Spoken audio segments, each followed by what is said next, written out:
El mundo interior de Ethan Rossi siempre estaba rebosante de matices y formas que convertían cualquier pedazo de papel en su propio universo desde que se dio cuenta del poder de las pinturas a la edad de 5 años. Dibujos de paisajes ficticios, rostros de personas que veía en la calle y animales que nunca había visto en persona cubrían las paredes de su habitación en la pequeña cabaña de madera donde se crió. Era hijo de una auxiliar de enfermería que trabajaba largas horas y de un obrero industrial jubilado. Crecí viendo los rostros de mis padres grabados con el cansancio del día completamente agotados cuando llegaban a casa. Nunca había mucho dinero, el sueldo ocasionalmente apenas alcanzaba hasta fin de mes. Los vacíos en el refrigerador relataban silenciosamente decisiones difíciles y sacrificios. Mi padre solía decir, el arte no llena el estómago, Ethan, con una voz áspera por la fatiga de alguien que estaba demasiado familiarizado con el peso del mundo. Debes aprender algo que te haga sentir seguro, algo que hacen los hombres. Sus comentarios eran una carga, un recordatorio continuo de que los requisitos pragmáticos tienen prioridad sobre las aspiraciones. La reacción de mi padre fue deprimentemente consistente, incluso cuando mi instructor de arte de la escuela secundaria mostró a mis padres mis pinturas sobresalientes y habló con entusiasmo sobre posibles becas para la escuela de arte. No podemos correr riesgos como ese, dijo.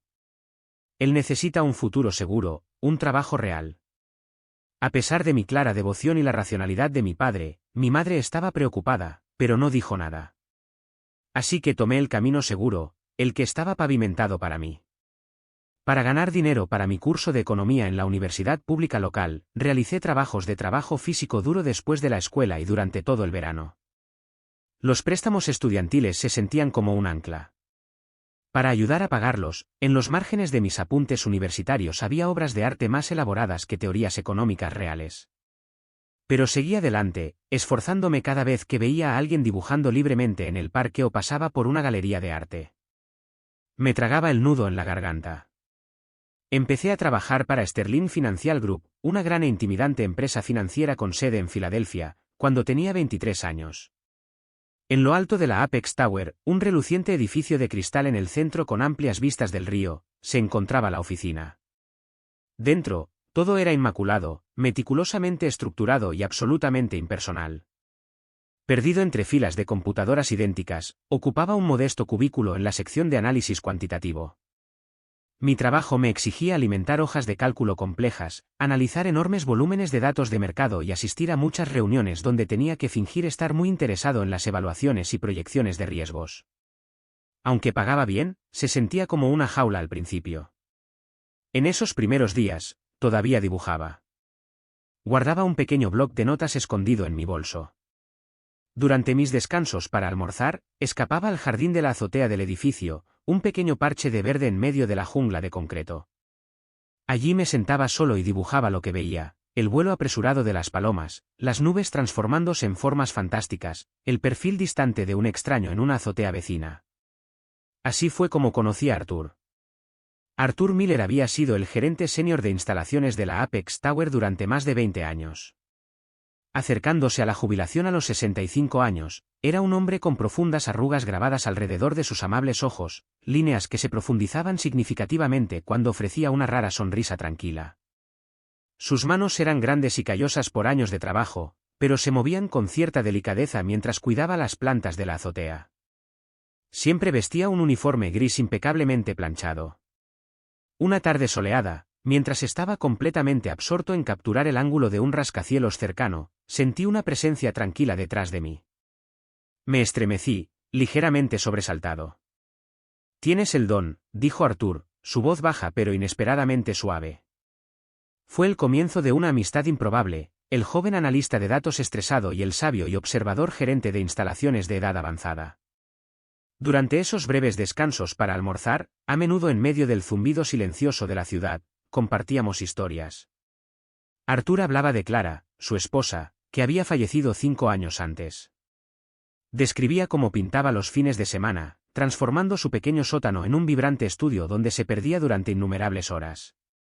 Su voz se suavizaba cuando hablaba de su pasión. Siempre decía que pintar era como respirar para ella. No era una elección, Ethan, contaba Arthur, era una necesidad. Sus ojos brillaban con una mezcla de anhelo y alegría recordada.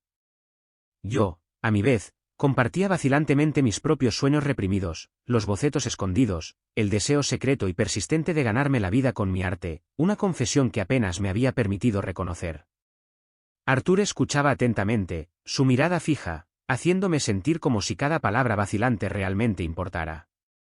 Los años pasaron, 1, 2, luego 5. Ahora tenía 28 años. Sterling Financial Group continuó su implacable crecimiento, absorbiendo empresas más pequeñas, reestructurando departamentos. De alguna manera sobreviví a varias rondas de despidos, aferrándome a mi puesto en la división cuantitativa. Mi salario había aumentado gradualmente, pero mi sentido de satisfacción, de propósito, se había desplomado inversamente. El tiempo y la energía para dibujar se volvieron cada vez más escasos, casi inexistentes. Mi cuaderno de bocetos yacía enterrado en un cajón del escritorio en casa, descuidado. Mi jefe, el señor Julian Thorne, el vicepresidente de la división, era el tipo de hombre que parecía prosperar ejerciendo el poder e infundiendo miedo. Criticaba públicamente, a menudo de forma humillante, utilizando comentarios agudos y cortantes. Los elogios eran raros, a regañadientes y siempre se daban en privado, si es que se daban. Parecía convertirme en su objetivo favorito, tal vez porque nunca me defendí, prefiriendo la resistencia silenciosa a la confrontación. O tal vez era porque mis ojos, incluso después de 5 años ahogados en hojas de cálculo y datos de mercado, todavía tenían un destello de algo más, alguna luz incuantificable que molestaba su sensibilidad pragmática. Mi escritorio ahora estaba perpetuamente enterrado bajo pilas de informes, notas adhesivas urgentes que exigían atención inmediata, plazos inminentes y columnas interminables de números que debían conciliarse y analizarse. Mi cuaderno de bocetos olvidado comenzó a acumular una fina capa de polvo en el cajón inferior de mi archivador en casa. Arthur notó el cambio en mí durante nuestros poco frecuentes encuentros en los pasillos o en el ascensor. En los raros momentos en que lográbamos un breve intercambio, veía como mis hombros estaban cada vez más encorvados bajo un peso invisible, como mi sonrisa tardaba más en aparecer y se desvanecía más rápido. La vida es demasiado corta para arrepentimientos, Ethan, decía a veces, su mirada llena de genuina preocupación. Clara lo descubrió demasiado tarde. Siempre deseó haber mostrado su trabajo antes. Pero yo solo podía responder con una sonrisa triste y tensa. Algunas personas tienen el lujo de seguir sus sueños, Arthur, decía, mi voz sonaba hueca incluso para mis propios oídos. Otros, bueno, otros necesitan pagar las facturas y los préstamos estudiantiles. Un martes lluvioso y miserable de marzo, todo cambió irrevocablemente. La atmósfera en la división de análisis cuantitativo fue tensa desde el momento en que entré. Los susurros sobre una nueva ronda significativa de despidos circulaban como un contagio por el aire estéril de la oficina. El señor Thorne convocó una reunión departamental obligatoria para las 10 de la mañana en punto. Un frío terror se instaló en mi estómago, pero traté de alejarlo, aferrándome a la lógica. Era competente, meticuloso, siempre puntual, nunca perdía un plazo, nunca tomaba un día por enfermedad a menos que fuera prácticamente incapaz de ponerme de pie. Seguramente estaría a salvo. La gran sala de conferencias estaba abarrotada, anormalmente silenciosa. Las paredes de vidrio del piso al techo permitían a los empleados nerviosos de otros departamentos observar los procedimientos desde el pasillo exterior, con los rostros pegados al cristal. El señor Thorne entró con su habitual aire de arrogancia inquebrantable, flanqueado por 2 personas de recursos humanos con aspecto serio que llevaban carpetas. Como todos saben, Sterling Financial está experimentando cambios estratégicos para mejorar el valor para los accionistas, comenzó, su voz carente de cualquier calidez, totalmente distante. Necesitamos optimizar nuestros procesos, agilizar las operaciones y, desafortunadamente, eso significa que algunos puestos se han vuelto redundantes. Sus ojos fríos recorrieron la sala, deteniéndose momentáneamente en varios rostros antes de posarse directamente en mí. Mi corazón latía con fuerza contra mis costillas. Señor Rossi, declaró rotundamente, usando mi apellido como una designación, no un nombre. Después de una revisión detallada de las necesidades departamentales y las métricas de rendimiento individual, hemos llegado a la conclusión de que su conjunto de habilidades actual no está alineado de manera óptima con los objetivos futuros de la empresa. Ni siquiera se molestó en mirarme directamente mientras me daba el golpe. Su contrato de trabajo se rescindirá a partir de hoy. El silencio que siguió fue ensordecedor, espeso con miedo tácito y alivio por parte de otros. Sentí como si alguien hubiera tirado un cubo de agua helada sobre mí, conmocionando mi sistema en una incredulidad adormecida.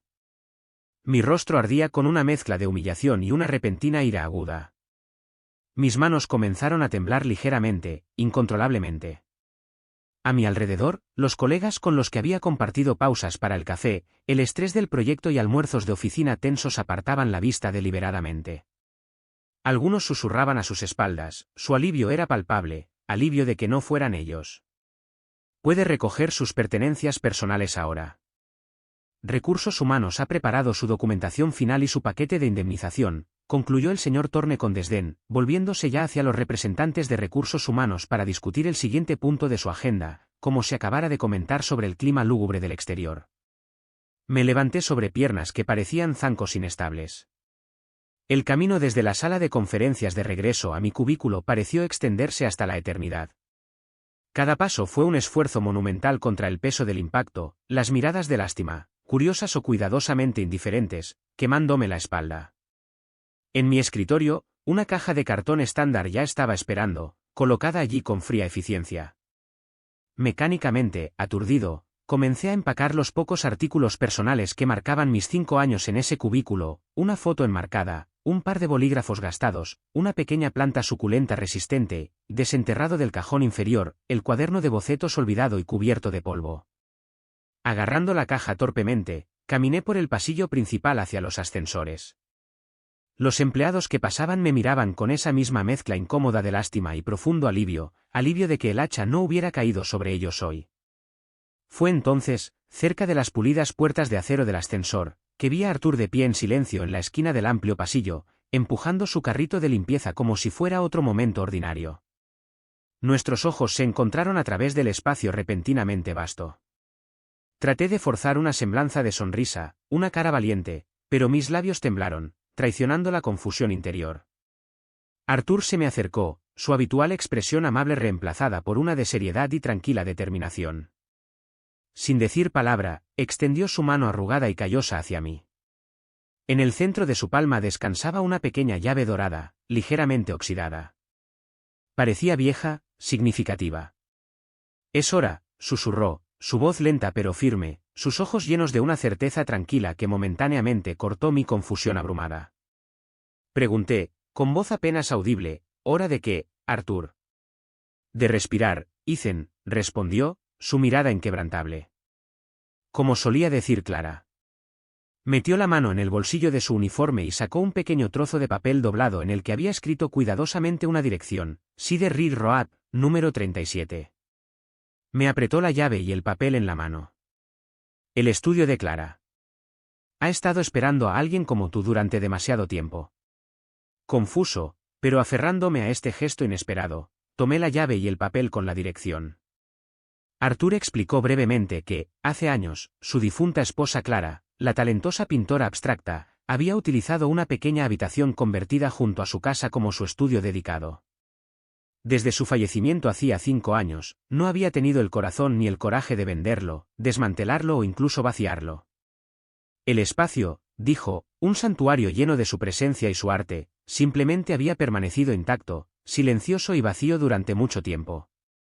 Esa noche, después de horas mirando fijamente al techo en mi pequeño apartamento de Filadelfia, el impacto inicial dio paso a olas de ira, miedo y una amarga sensación de injusticia. Finalmente subí a mi coche y conduje a la dirección que Arthur me había dado. Cedar Ridge Road estaba en un barrio tranquilo y antiguo, bordeado de casas modestas pero bien cuidadas. Se sentía a mundos de distancia de la fría torre de cristal de Sterling Financial. El número 37 era una casa sencilla y sin pretensiones con un jardín cuidadosamente arreglado, débilmente iluminado por la luz del porche contra la lluvia persistente. El número estaba inscrito en una placa de madera desgastada cerca de la entrada lateral. Arthur debía haber querido decir. Con manos temblorosas, inserté la pequeña llave dorada en la cerradura de una puerta lateral separada. Giró suavemente, abriéndose con un clic. Empujé la puerta hacia adentro y entré en lo que parecía otro mundo. Era una habitación pequeña, claramente convertida hace años en un estudio de artista. Las ventanas altas orientadas al norte, aunque polvorientas ahora, estaban diseñadas para dejar entrar mucha luz natural. Dentro, las formas emergían de la penumbra, caballetes cubiertos con sábanas blancas como fantasmas, estantes llenos de frascos de pigmentos de pintura seca y tubos endurecidos de pintura al óleo, pinceles olvidados a medio enjuagar llenando frascos, lienzos en blanco apoyados expectantes contra las paredes. También había varios lienzos abstractos grandes apilados, pulsando con colores invisibles incluso en la penumbra. La presencia de Clara se sentía fuerte aquí. El aire olía espeso a una mezcla de polvo, aceite de linaza, trementina y algo más, el aroma intangible de los recuerdos y la creatividad concentrada. En el centro de la habitación había una mesa de trabajo grande y resistente, su superficie marcada con manchas de pintura. Sobre ella había un solo sobresellado. Mi nombre, Ethan, estaba escrito en el frente con la letra firme y familiar de Arthur. Lo abrí con cuidado y desplegué la carta que contenía. Ethan, comenzaba. Clara siempre decía que este estudio tenía una energía especial. Creía que las paredes absorbían la creatividad y de alguna manera la devolvían multiplicada. Desde que nos dejó, este lugar ha estado silencioso, vacío, esperando. Cuando te vi dibujando en la azotea ese primer día, vi la concentración en tus ojos, la forma en que se movía tu mano. Supe al instante que a Clara le hubiera encantado conocerte. Compartes la misma luz, la misma intensidad tranquila cuando creas. Este espacio, su santuario, ahora es tuyo, si lo quieres. Por favor, entiende que esto no es caridad. Es un reconocimiento de tu talento, tu espíritu, el artista que veo que siempre has sido, incluso cuando el mundo, y tal vez tú mismo, se esforzaron por convencerte de lo contrario. La vida es demasiado corta para vivir el sueño de otra persona o para dejar que el miedo dicte tu camino. Usa este lugar. Respira aquí. Arthur. Las lágrimas brotaron de mis ojos mientras leía sus palabras, un marcado contraste con el frío despido que había enfrentado apenas unas horas antes. Caminé lentamente por el estudio, tocando las ásperas superficies de los lienzos, pasando los dedos por las patas del caballete salpicadas de pintura, sintiendo la energía palpable del lugar, los ecos de la pasión de Clara. Impulsivamente, extendí la mano y retiré una de las sábanas polvorientas de un caballete, revelando su robusto marco de madera, listo para un nuevo lienzo. Revolviendo en un cajón de la mesa de trabajo, encontré un grueso bloc de papel de dibujo de calidad y una caja de barras de carboncillo que todavía parecían perfectamente utilizables. Y entonces, como si algo profundo dentro de mí, dormido durante años, finalmente hubiera sido despertado por la confusión del día y el increíble acto de fe de Arthur, sentí una necesidad abrumadora e innegable de dibujar. No solo dibujar, sino dibujar de verdad. En los meses siguientes, me sumergí de lleno en reclamar no solo el estudio, sino a mí mismo. El espacio, una vez espeso con polvo y abandono, volvió a la vida lentamente bajo mis manos. Limpié, organicé, dejé entrar la luz. Cada pincelada que hacía tentativamente en un lienzo nuevo se sentía como un respiro profundo y liberador. Fue un redescubrimiento de la pasión que siempre había hervido a fuego lento bajo la superficie, silenciada durante años por las incesantes exigencias de la vida adulta, las deudas estudiantiles y las rígidas expectativas de mi padre. Inicialmente, pinté puramente para mí. Cada lienzo se convirtió en una conversación íntima entre mi corazón y yo, un intento crudo, a veces doloroso, de reclamar algo precioso que temía haber perdido irrevocablemente. Pero incluso mientras llenaba lienzo tras lienzo, redescubriendo mi propio estilo, el miedo seguía siendo mi compañero constante, la sombra silenciosa acechando en los rincones del estudio, esperando cualquier momento de duda para engullirme. Con la modesta indemnización por despido de Sterling Financial y los escasos ahorros que había acumulado trabajosamente a lo largo de los años, logré mantenerme mínimamente e invertir con cautela en materiales de arte.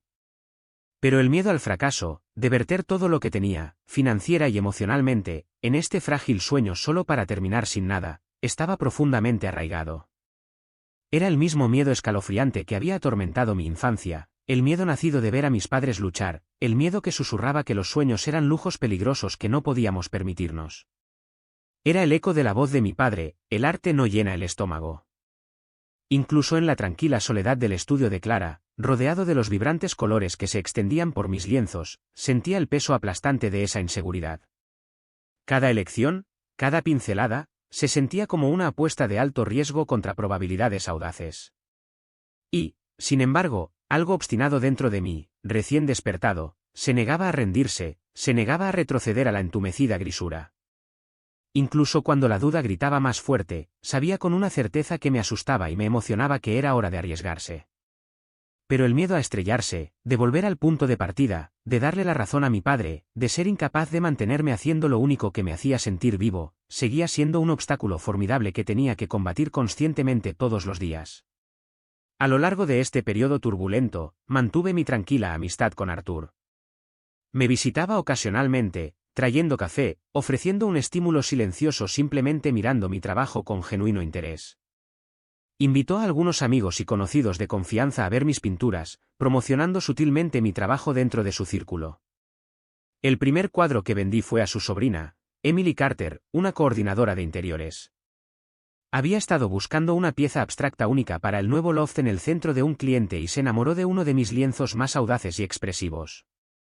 El pago fue modesto, mucho menos que el salario de un solo día en Sterling, pero la sensación, la validación de que alguien valoraba mi arte lo suficiente como para pagar por él, fue absolutamente indescriptible. Se encendió una chispa. Lentamente, tentativamente, otros pedidos comenzaron a llegar, principalmente de boca en boca, gracias a Artur y Emily. Con cada encargo completado, cada reacción positiva, mi confianza crecía milímetro a milímetro. Insistí en empezar a pagar a Artur un alquiler justo por el espacio del estudio, aunque al principio protestó, diciendo que Clara hubiera querido que lo tuviera gratis. Reimaginar y revitalizar el lugar que había sido tan querido para su esposa, verlo lleno de vida y creación una vez más, parecía traerle también una alegría silenciosa. En 6 meses, había cultivado una clientela pequeña pero leal en el área de Filadelfia. Expandí cautelosamente mi trabajo, aceptando encargos para espacios específicos, creando una serie de ilustraciones para el libro infantil autoeditado de un autor local e incluso pintando un pequeño mural en un café del barrio cuyo dueño amaba mi estilo. Creé un portafolio en línea simple para mostrar mi trabajo más allá de las conexiones locales. Los pedidos aumentaron gradualmente, exigiendo más de mi tiempo y energía de una manera que se sentía estimulante en lugar de agotadora. Finalmente, tuve que contratar a un asistente a tiempo parcial, un estudiante de arte universitario, solo para ayudar a administrar el lado administrativo, consultas, facturación, programación. El estudio realmente volvió a la vida. Reemplacé las pinturas más viejas y secas, renové cuidadosamente las paredes, preservando el carácter original, e instalé una mejor iluminación profesional.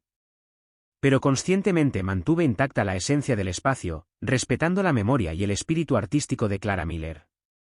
En un estante especial, limpiado y colocado en un lugar destacado, coloqué una pequeña fotografía enmarcada de ella que había encontrado escondida entre sus pertenencias.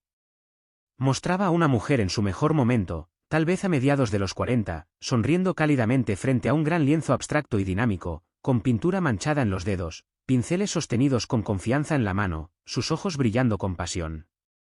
Parecía feliz. Parecía libre. 2 años después de ser despedido sin contemplaciones de Sterling Financial Group, vivía únicamente para mi arte. No era una vida extravagante, todavía no, pero era mía, ganada con mis propias manos y mi propia visión. Y, por primera vez en mi vida adulta, me sentía genuinamente completo, integrado. Mi nombre, Ethan Rossi, comenzaba a ser reconocido lentamente dentro del circuito artístico regional, apareciendo en listados de galerías locales y blogs de arte. Una fresca tarde de otoño, recibí una llamada telefónica inesperada. Era la dueña de una respetada galería de arte contemporáneo en el centro de Filadelfia. Había visto mi trabajo en línea y en el café y quería hablar sobre representarme, potencialmente ofreciéndome una exposición individual el año siguiente. Agarré el teléfono, con los nudillos blancos, apenas atreviéndome a creer que fuera real. En medio de toda esta actividad floreciente y un optimismo cauteloso, había estado trabajando en una pieza personal especial durante semanas, robando horas para ella en los intervalos entre encargos. Se sentía importante, necesario.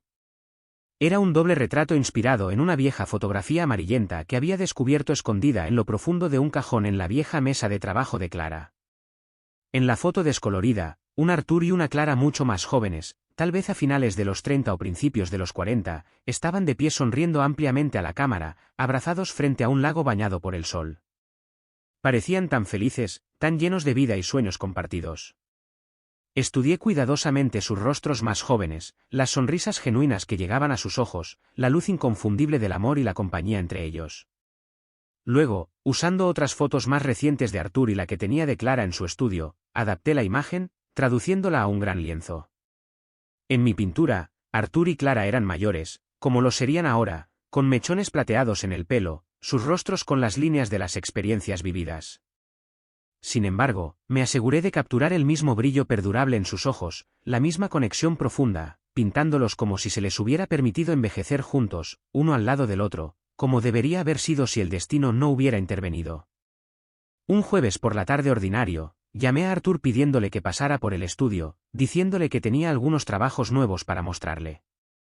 Llegó con el aspecto orgulloso de siempre, como una figura paterna de apoyo, ansioso por ver mis últimos progresos. En lugar de mostrarle primero las piezas encargadas, lo llevé hacia la trastienda del estudio, donde la pintura especial estaba sobre un caballete, cuidadosamente cubierta por una tela lisa. «Tengo algo para ti, Artur», dije en voz baja, con el corazón latiendo con una mezcla de nerviosismo y anticipación. Retiré suavemente la tela.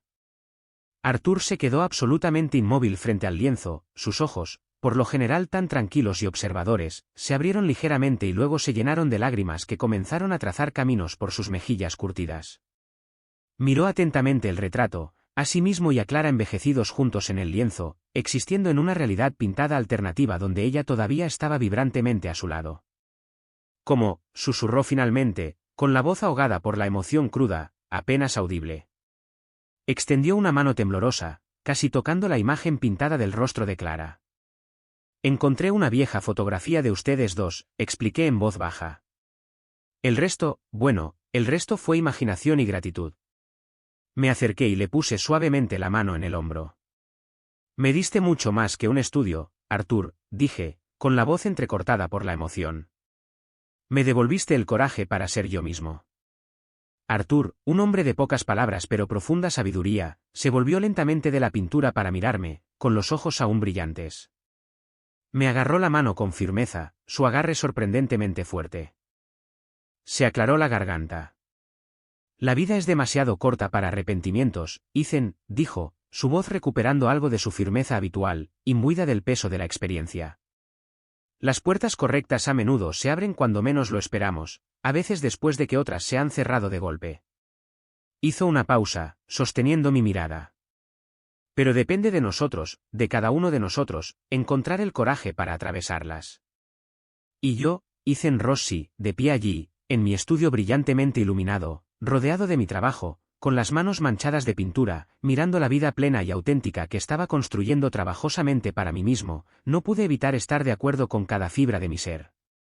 Finalmente estaba listo para vivir intensamente, para abrazar la incertidumbre y, sobre todo, había aprendido por las malas a no dejar que el miedo, ni las expectativas de mi padre, ni la inseguridad financiera, ni las dudas sobre mí mismo me impidieran hacer lo que realmente importaba. Estaba respirando de nuevo.